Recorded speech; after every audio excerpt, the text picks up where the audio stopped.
Today we have a graduation ceremony for the girls who have gone through alternative rite of passage. As a diocese, we have a program that is dealing with education for the young girls, also for the boys. But today it was a graduation ceremony for the girls who have gone through 1 week of training. We take them through an education process where through for self-understanding, self-awareness about relationships.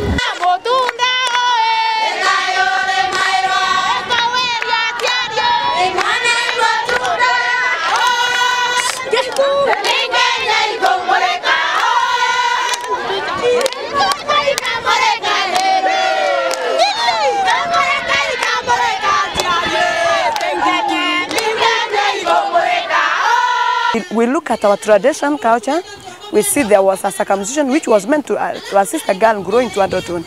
But there are two components. The cut, where the women usually they undergo the cut, what they also call female genital mutilation.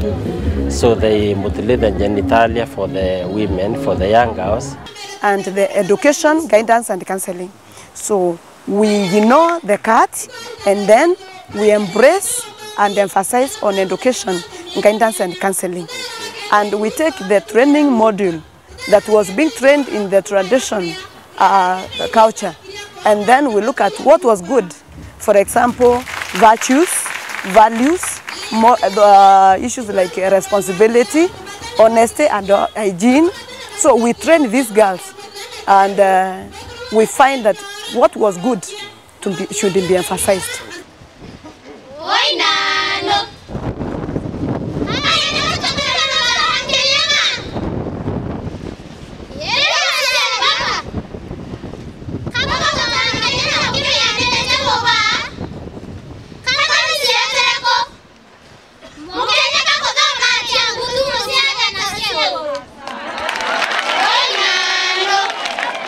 We empower them by making them know their rights and responsibility. In our culture, the position of a woman was that of subordinate. A girl was a property of a man, and so it was hindering them from achieving high or doing something that can assist them. And so we train them to be responsible, to realize that the issues of gender does not really affect someone negatively.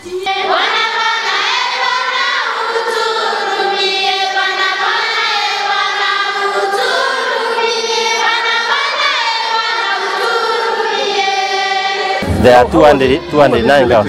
We have meetings at the community level, and these meetings at the community level, they are the ones which identified these girls. Yeah, so they were identified through a rigorous process, calling the leaders meeting, parents meeting, through the different churches, different leaders. That's how we identified them.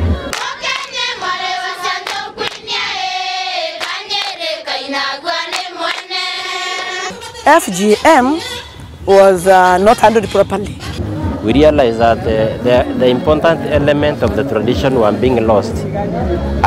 But then, so we said, since many people also had tried to stop this practice of circumcision for the women, then we said, what was the problem? We realized the problem is the people who have been doing it, they do not recognize, they don't respect the tradition. The effects of FGM are disastrous. They are terrible. One, a lot of bleeding, you see, because it is being done in secret, and so the girl can bleed even to death. Number two, one is forced into it, because most of them are against it. So there is that psychological torture and the trauma to the girl. The same thing with the HIV now, where we have even uncircumcised and circumcised. It's very easy that the girl can be infected. You know, there are some rituals that were being performed. For example, the issue of Guand with the Gruel. In other words, we are calling it catching fire. That was the climax of the circumcision.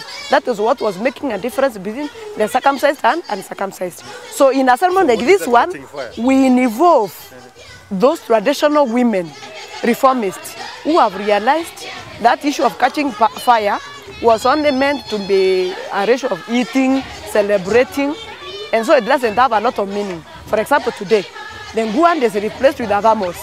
Yam, a cake.